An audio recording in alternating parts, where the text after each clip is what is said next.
I sat in the familiar kitchen of the house where I grew up, the yellow light casting down on the long wooden table that had held so many childhood memories. Tonight, my parents called me back for dinner with my two younger brothers, saying there was something important to announce. The smell of roast meat and garlic bread filled the air, reminding me of family meals that once felt warm. But tonight, the atmosphere was heavy, unlike any other time. My father, Richard, glanced at my mother, Linda, then gave a slight nod. She clutched a napkin in her hand, her voice firm but forced into composure. "Claire, we want to speak clearly with you, so there will be no misunderstandings later." My chest tightened. I set my fork down, waiting to hear what was coming. My father cleared his throat, his eyes no longer carrying their usual warmth. "We have finalized our will, and we want you to hear it directly from us." I leaned forward slightly, my stomach in knots.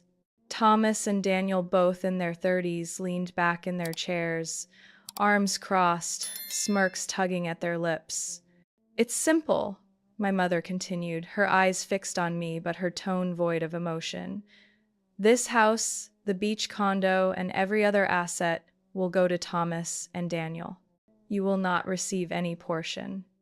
Her words cut through me like a blade. I froze, my lips trembling.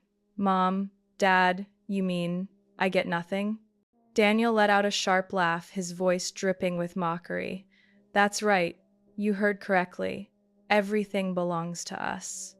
You already have a stable job, a good income, you don't need anything more." I turned toward my father, hoping he would deny it or at least explain. But he only bowed his head, staring into his glass of water, refusing to meet my gaze. Pain welled up in my chest, mixing with a surge of anger. I bit down hard on my lip before speaking, my voice shaking yet icy. What have I done to deserve this? For years, I paid Mom's hospital bills, helped Dad cover the mortgage when work fell apart, and picked up the pieces every time Thomas and Daniel drowned in debt. I'm the one who kept this family afloat. And now I'm worth nothing? My mother sighed, her hand gripping the napkin tighter. Her reply carried both reproach and unease. "Claire, you always turn everything into a matter of money. You're independent, with a solid career. Your brothers aren't settled yet, they need more. We're doing this so they'll have opportunities." I laughed bitterly, the sound sharp yet hollow. "This isn't about fairness, it's about you spoiling them. I'm the eldest, I've carried this family countless times, and in return all I get is dismissal." Thomas tilted his head, his tone openly mocking. "You liked playing the hero, so don't complain now. No one forced you to help. Did you really think money could buy love?" Daniel chimed in, his eyes burning with ridicule. "Maybe you thought throwing cash around would make Mom and Dad love you more than us. Wake up." I turned back to my parents, waiting for them to scold my brothers, to stop the cruelty, but they stayed silent. And in that silence, I finally understood. To them, my only worth had ever been financial. I swallowed hard, forcing my voice into an unnervingly calm steadiness. "If that's your final decision, then I have one of my own." Thomas arched an eyebrow, sneering. "Oh? And what's that?" I pushed my chair back, the scrape echoing on the wooden floor, my heart pounding. I looked each of them squarely in the eyes. "From now on, don't expect me to carry anything for this family again." The room went dead silent.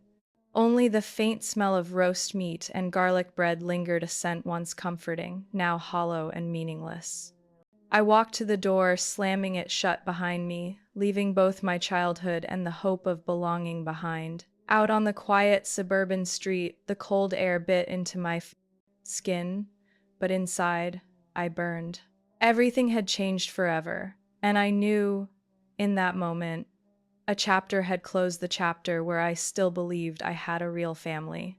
I drove back to my apartment in the city, my hands still trembling with anger. Streetlights slid past the windows, casting shadows on my reflection in the rearview mirror, pale, rigid, and almost unrecognizable. All the way home, my mother's words cut into me like a knife. You already have a solid career, your brothers need it more. That sentence made me feel like all the years of sacrifice were nothing but a cruel joke. I collapsed onto the sofa, staring blankly at the ceiling. Memories rushed back, each one sharp and vivid like a slow-motion film. At 24, my father lost his job when the company went bankrupt. The suburban house mortgage still hung over us, and the bank sent constant warning letters. I, just a junior accountant with a modest salary, chose to strip away every personal need and pour my entire paycheck into covering my parents' debt. I remember the nights spent clutching stacks of bills, eyes burning, whispering to myself, just hold on, we won't lose the house. Then came the year my mother needed emergency surgery, $18,000. Insurance covered only a fraction. Who came up with the rest? I drained every cent I had saved for a car, then borrowed from coworkers to make sure she got treatment in time. I didn't regret it. I even felt proud to protect her.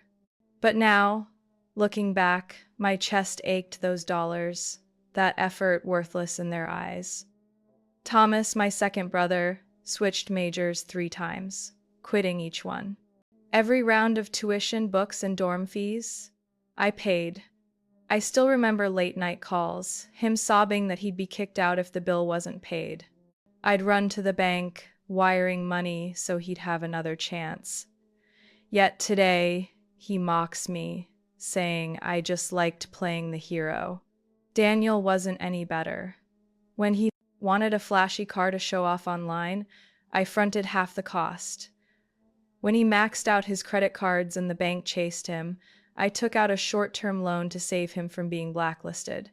And now, he jeers that I thought money could buy affection. I let out a bitter laugh in the darkness of my apartment. They had taken too much from me and given back only silence and contempt. I once believed sacrifice would earn love, that effort would bring fairness. Clearly, I was wrong. My phone buzzed. Mom's name flashed on the screen. I hesitated, then answered. Her voice, urgent yet laced with reproach, came through. Claire, can't you stop being so sensitive? We only want to help your brothers. You're already secure they're not. I drew in a deep breath, choking back tears. Secure? Do you remember who covered the mortgage all those years? Who paid your hospital bills? Who kept Thomas in school? Who kept Daniel from bankruptcy?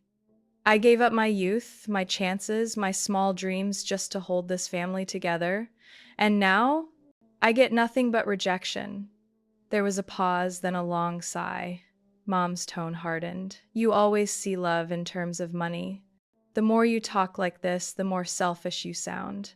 A dry laugh escaped me as I leaned back against the sofa. Selfish? If I were selfish, I'd have walked away years ago. I carried everything because I put this family first. But if you've already made your choice, then so have I. I won't keep doing this anymore. I hung up, my hand trembling but my heart unexpectedly lighter. For the first time in years, I had voiced the truth I had buried. I knew more calls would come from Dad, from Thomas, from Daniel, blame, ridicule, maybe even threats. But in that moment, it felt like I had stepped through a new door. I opened my laptop and logged into my bank account. The recurring transfers glared back at me. $1,600 each month to my parents for the mortgage and bills, $800 to Thomas for tuition advances, $600 to Daniel for expenses. More than a third of my income, gone every month for years. My pulse raced as I scrolled. Each line felt like a chain tightening around me. My finger hovered over the cancel button. 1 second, 2 seconds. Then I pressed it. A notification popped up. Recurring payments successfully canceled. I shut my eyes and exhaled. The anger and bitterness still burned, but something new rose within me, a faint sense of release, as if a decade-long weight had finally slipped off my shoulders. My little apartment suddenly felt larger, quieter, and I realized this was my space, not the suburban house where every dinner had become a trap, binding me into the role of the family's payer. Outside the window, the city lights blazed, cars streaming along the boulevard. I sat still, my thoughts tangled but my resolve clear. From now on, I would no longer be anyone's walking wallet. I would live my own life, even if the road ahead bristled with storms. The next morning, as sunlight streamed into my apartment, I sat before my computer screen, staring at a bank statement that looked completely different. No more money flowing to my parents, no more support automatically sent to Thomas and Daniel.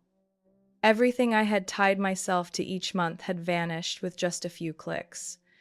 A strange, heavy feeling pressed into my chest, as if I had just unfastened the chains that bound me for over 10 years. My phone buzzed nonstop. First Mom's number, then Dad's, then Thomas and Daniel in turn. I let it ring, never answering. Instead, I poured a cup of coffee and sat quietly, watching the screen light up and fade again. The shrill rings, the flood of texts, made the small apartment feel under siege. I knew the script well pick up, and I'd hear the same reproaches, threats, or pleas. But this time, I was prepared for silence. Close to noon, I finally opened one text from Mom. Just a few words, yet crushing. Claire, you've just destroyed this family. If we can't pay the bills this month, we'll lose the house. I gripped my phone, inhaling deeply. That house, the same mortgage I had paid for dozens of cycles, was now being used to threaten me. I set the phone back on the table, determined not to answer. A while later, Dad called, his voice raspy as if he hadn't slept. Claire, I don't understand you anymore. After all these years of helping, why turn your back now? How do you think we'll survive if you stop? I closed my eyes, steadying my voice. Dad, I'm not turning my back. I'm just done carrying it all alone. I've helped more than enough, and all I get in return is dismissal. If you truly need support, why can't Thomas and Daniel step up too? He paused, then muttered bitterly, You really have changed. You're no longer the daughter who put family first. I clenched my teeth as he hung up. My heart ached, yet oddly, there was relief. By afternoon, Thomas sent a long message. Do you think this will get you anything? All you've proven is that you're selfish. Don't expect to be called our sister anymore. Right after, Daniel added, You'll regret this. Don't blame us when the whole family treats you like a stranger. My hands shook as I read, but I refused to reply. I knew any response would only give them fuel to keep pressing. Silence, for once, was my strongest weapon. That evening, I opened my laptop again, staring at the list of canceled transfers. Each deletion felt like slicing through an invisible cord that had wrapped me tight. $1,600 for my parents, $800 for Thomas, $600 for Daniel, all gone. Nearly $3,000 a month, money I had quietly bled out for more than a decade. I smiled faintly, a smile both bitter and freeing. When night fell, the apartment was so still I could hear my heartbeat. I brewed another cup of hot tea, sitting by the window, watching car lights flicker along the distant boulevard. In that silence, I finally felt it. I had stepped into another chapter of life. The old page, where I only gave and was never seen, had closed. Yet deep inside, I knew this decision would spark more fury than ever. I pictured evenings at the suburban house, my parents sitting with Thomas and Daniel, plotting how to force me back. They might show up at my door, or worse, smear my name. The thought made me shiver, but I whispered to myself, I chose this path. I have to see it through. That night, one last call came. Not Dad, not Mom, but Aunt Martha, my father's cousin, someone I rarely spoke with. Her voice was soft, worried. Claire, I heard you cut off all support. Your parents are furious, but I just want you to know, I understand why you did it. Don't let them make you feel guilty. Hearing her voice, my throat tightened. For the first time all day, I felt true empathy. I answered quietly, Thank you, Aunt. I just don't want to spend my whole life being taken advantage of anymore. After the call, I leaned against the wall, eyes blurring. The pain was still there, but within it, a seed of freedom began to sprout. That night, I couldn't sleep. I lay listening to the rhythm of my own breath, and for the first time in years, I realized this silence, though terrifying, was the sign of a new beginning. A beginning where I, Claire, would finally learn to live for myself. A week after I stopped all financial support, a text from my mother came through, curt and cold, 7 p.m. Saturday, come home. The whole family needs to talk. I stared at the screen, my heart sinking. I knew this wasn't going to be a talk. It would be a confrontation. Saturday arrived, and I drove back to my parents' suburban house. The familiar road, once filled with childhood memories, now only left a lump in my throat. Lights glowed inside, shadows flickered behind the curtains. I took a deep breath, straightened my shoulders, and walked in, forcing my gaze to stay steady. The living room was thick with tension. My father, Richard, stood by the fireplace, hands clasped, his eyes heavy. My mother sat in the armchair, eyes swollen as if she had been crying. Thomas and Daniel were already there, arms crossed, their stares sharp, ready to attack at any moment. I had barely sat down when my mother spoke, her voice trembling but pressing hard. Claire, you're pushing this family into ruin. We can't even cover the utilities. If you keep being stubborn, I'll break down. I kept my composure, replying slowly. Mom, for 10 years I've paid most of those bills. If you're overwhelmed now, then Dad and my brothers need to share the responsibility. It can't all fall on me. My father stepped forward, his tone low and heavy. Easy for you to say. But Thomas and Daniel don't have stable careers. You're the only one with a steady job.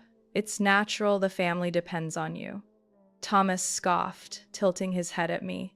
You act like you're the victim. Nobody forced you to send money, you just liked showing off. Now you stop and blame everyone else. Daniel cut in, sarcasm dripping from his voice. You've got a job, a big paycheck, and a nice apartment in the city. What about us? We're the ones who really need help. If you truly loved this family, you wouldn't be so selfish. I drew a long breath, my heart pounding, but my tone stayed calm. Have you ever thought about what I've sacrificed? The vacations I gave up, the promotions I turned down so I could work overtime, all just to keep this family afloat. I never asked for gratitude. But if, even now, my worth to you is just as a wallet, then I have no reason to keep doing this. My mother clenched her napkin, tears glistening, but her words were sharp. You're tearing this family apart. Don't forget who raised you all these years. You have your career today because of the foundation we gave you. A bitter laugh escaped me, my eyes stinging but my voice firm. You raised me only to treat me as an endless money machine? If you think parenting was just an investment for lifelong payouts, then I'm sorry I can't do this anymore. The room fell silent except for the ticking clock. My father's gaze bore into me, torn between fury and helplessness. At last, he spoke coldly. If you truly walk away, then don't ever call this house your home again. I rose, gripping my bag tightly, my chest burning but my steps steady. I've known for a long time this hasn't been my home. I was just the one paying your debts all these years, nothing more. I turned and walked out, leaving behind my mother's frozen face and the hatred in Thomas and Daniel's eyes. The door shut with a final thud, echoing like a declaration. I had severed the last tie binding me to that house. Driving back to the city, the night wind rushed through the car windows. My hands gripped the wheel, eyes fixed on the road ahead. The battle may have branded me a traitor in their eyes, but to me it was the first step toward reclaiming my freedom. I thought after that tense family meeting they would stop trying to force me, but only a few days later, things escalated beyond what I ever imagined. That Wednesday night, coming home from a late shift, I immediately sensed something wrong.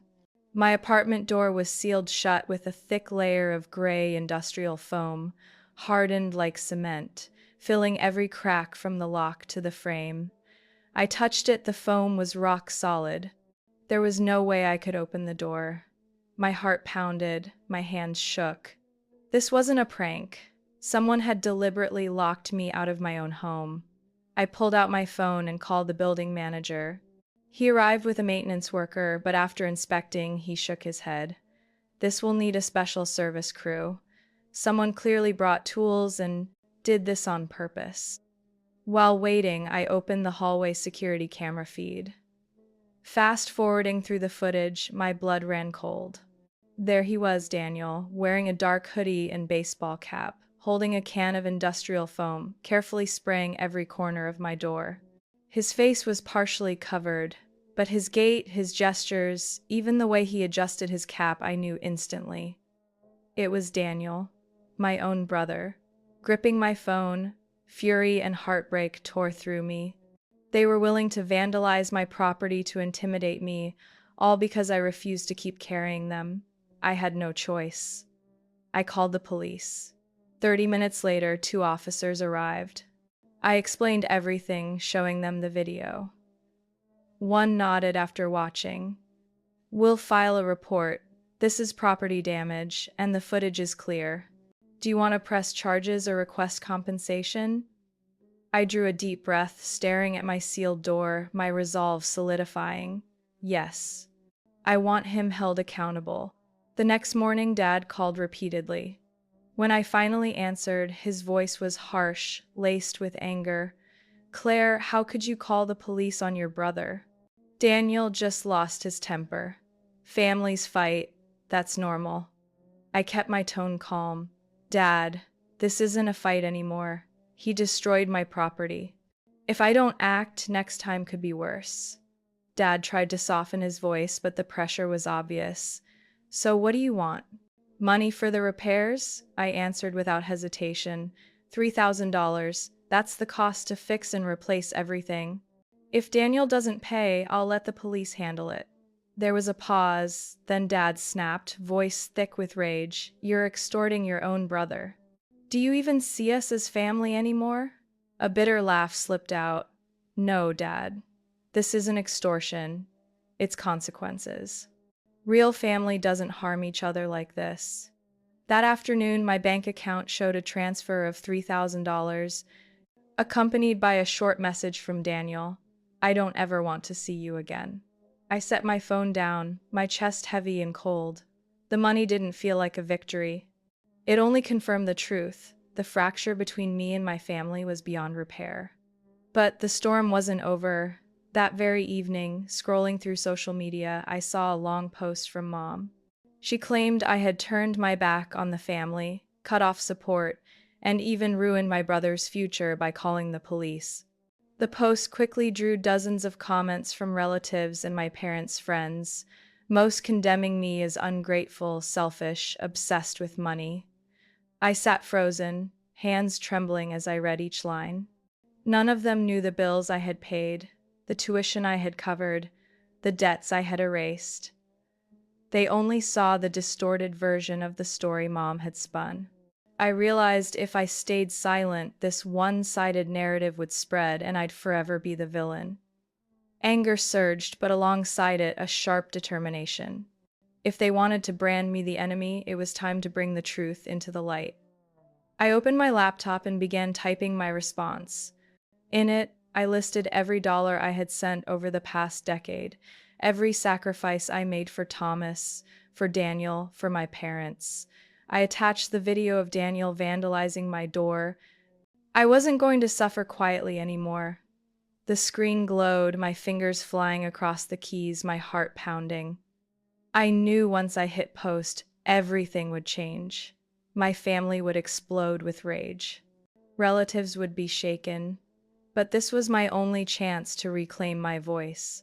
I straightened in my chair, moved the cursor to post, and took a deep breath. I clicked. The screen flashed, and in that moment, I understood. The battle between me and my family had entered an entirely new phase. My post went live on social media, and within hours it exploded in controversy. I laid everything out with exact numbers. $1,600 each month to my parents to Keep the suburban house, 800 to Thomas through his 3 failed years in school, 600 to Daniel for his credit card debts and that shiny new car he flaunted everywhere. I attached my bank statements along with the video of Daniel sealing my apartment door, proof no one could dismiss as made up. The first comments rolled in, and many relatives were stunned. Aunt Margaret wrote, "I never knew Claire had paid this much. Why didn't Linda ever say so?" A cousin added, "If that's true, it's clearly unfair." But others still defended my parents, repeating the same tired line. Successful children are supposed to support their families. I read them all, my hand tightening around my phone. Mom didn't stay quiet for long. Just a few hours later, she replied directly under my post, "Claire is twisting the truth. Money cannot replace family. She only wants to humiliate us." The words stabbed at me, but I didn't delete or respond. I let everyone judge for themselves. That night, I received a private message from Aunt Martha, the only one who had reached out to comfort me the week before. She wrote, "You did the right thing. Let the truth speak. Don't be afraid." I read it over and over, then allowed myself a small smile. In the storm, at least one person stood by me. The next day, the story spread into my parents' old circle of friends and neighbors. One neighbor commented, "I personally saw Claire rushing to the bank to send money for her parents. No one has the right to call her ungrateful." Those voices started to outweigh the criticism. I could feel the balance shifting. Late that evening, Dad called. His voice was hoarse, thick with fury. "Claire, you've humiliated this family. Everyone's talking. Do you even consider yourself our daughter anymore?" I answered coldly, "I've only spoken the truth. If you feel ashamed, maybe you should ask yourselves why." He snapped, "You're destroying this. Family's honor." I cut in. "No, you destroyed it when you turned me into a walking wallet. I'm just refusing to hide it anymore." I hung up. His words echoed in my head, but this time they didn't trigger guilt. Instead, I felt lighter, as though I had shed the mask I had worn for years. The next morning at the office, a coworker leaned over and whispered, "Claire, we read your post. You're brave. Not everyone could stand up like that." I gave a faint smile, grateful but anxious. My private life was no longer private, but at least I wasn't suffering alone anymore. By the weekend, I received a message from a distant cousin. "Claire, the whole family is talking. People are starting to question Richard and Linda. They can't explain why you carried everything yet were cut out of the will." My chest tightened, torn between pain and grim satisfaction. At last, my parents were being forced into the light, but the price of truth was finality. That night, Mom called. Her tone was no longer angry, just icy. "If you keep exposing private matters, then don't call us family anymore." I paused, then answered firmly, "I lost my family the day you turned me into a credit card. I have nothing left to lose." I ended the call before she could reply. My heart ached, yet at the same time a surge of strength rose inside me. I had gone too far to turn back, and I no longer wanted their approval. In the days that followed, no more calls, no more texts from my parents or brothers, only silence. Strangely, the silence didn't frighten me. It felt like the first real space in my life where I was free. I was no longer Claire who sends money every month. I was simply me, a 32-year-old woman, finally living for herself. I stood by my apartment window, watching the city glowing under the night sky. A cold breeze slipped in, lifting strands of my hair. After weeks of silence, I slowly learned how to focus on myself. My job at the finance firm downtown became my strongest anchor. No longer did I calculate how much to send home each month. No longer did I grit my teeth and turn down opportunities out of fear of falling short on family payments. All my energy poured into a high-stakes project, restructuring the investment portfolio of a major real estate group. I worked tirelessly, but unlike before, This time, the long hours brought joy and freedom. I wasn't working overtime to ship off money. I was doing it to prove my skill. 3 months later, the project exceeded expectations, saving the client millions of dollars. At the final meeting, the CEO stood and declared, "Claire, your dedication and decisiveness made this possible. We're officially promoting you to head of investment analysis." Applause filled the room as I rose to accept, eyes burning with tears. To be recognized for my ability, not for the money I sacrificed, was like stepping into a new life. In the days that followed, I allowed myself to enjoy the reward. I stopped at a travel agency's glass display of discounted tickets and thought, why have I never traveled, always chained by others' needs? That same day, I booked a trip to Italy, the country I had dreamed of since college. When the plane landed in Florence on a sunny afternoon, the air was rich with the scent of roasted coffee, fresh bread, and lavender drifting from small corner cafes. I strolled cobblestone streets, gazed up at the red dome of Santa Maria del Fiore, and felt something I had never felt before. I was living for me.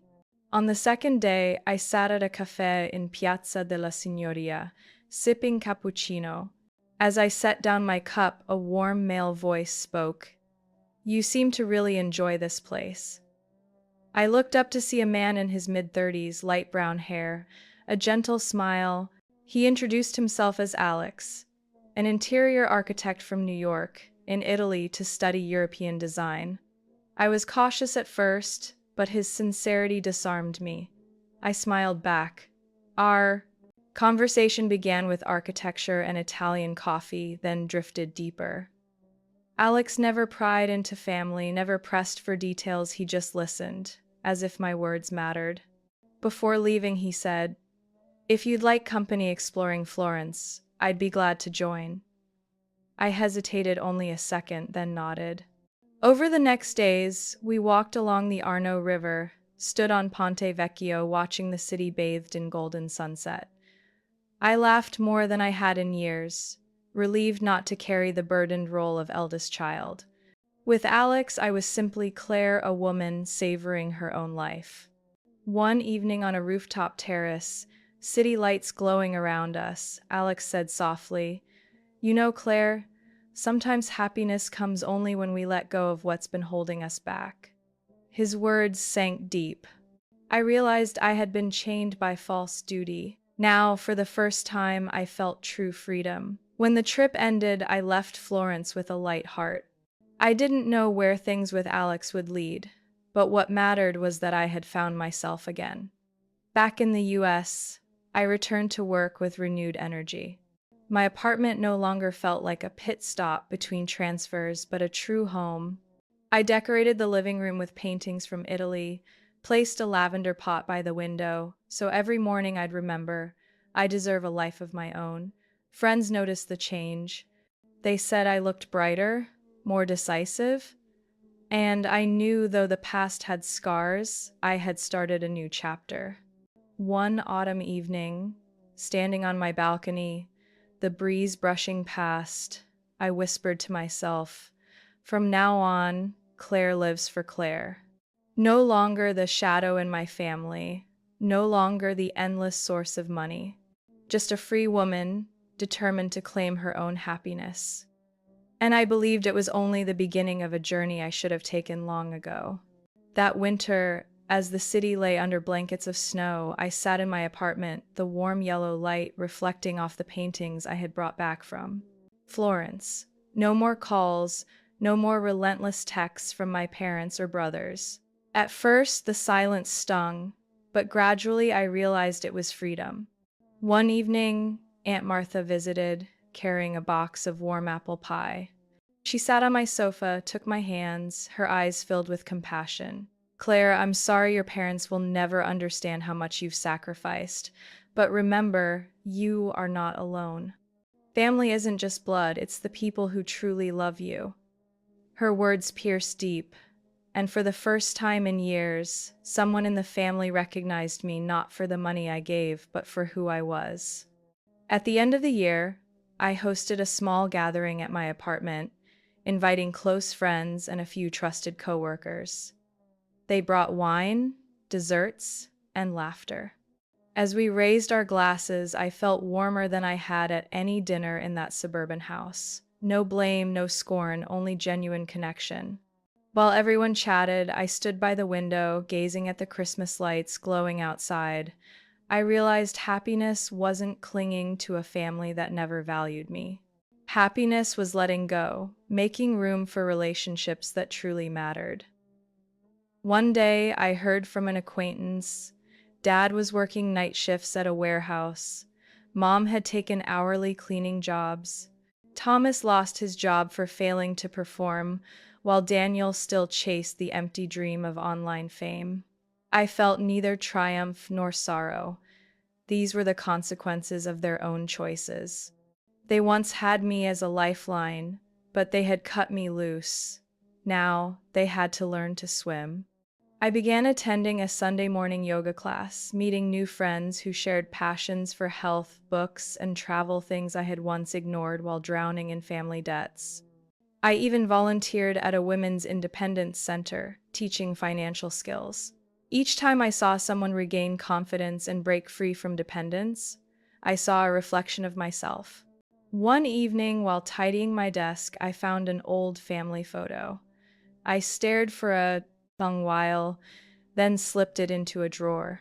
I didn't rip it up, didn't throw it away. The past was still part of me, but it no longer defined my future. Alex and I kept in touch after Florence. We didn't rush to label what we had, but every conversation brought me peace. He didn't see me as a duty, nor did he demand I prove my worth. With him, I could simply be Claire, something I had never truly been allowed before. On a late December night, I wrote in my journal, "Family isn't measured only by blood. True family is built on love, respect, and gratitude. From now on, I'll create my own family with people who cherish me, and through my own choices." Closing the notebook, I knew I had reached the end of one painful journey, ready to begin another.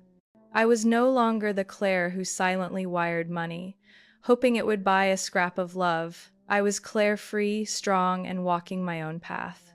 Looking back, I saw clearly, sometimes losing a family isn't tragedy at all.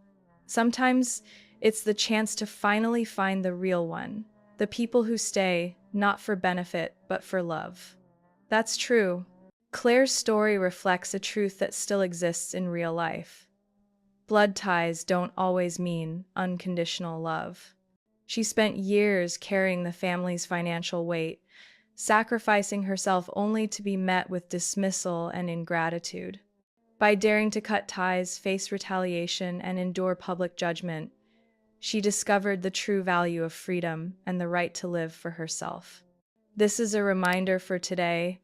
Real happiness comes from letting go of toxic bonds and embracing relationships built on sincerity. What do you think about Claire's choice, bravely leaving the burden behind to reclaim her freedom and happiness? Share your thoughts in the comments, and don't forget to follow the channel for more powerful family stories.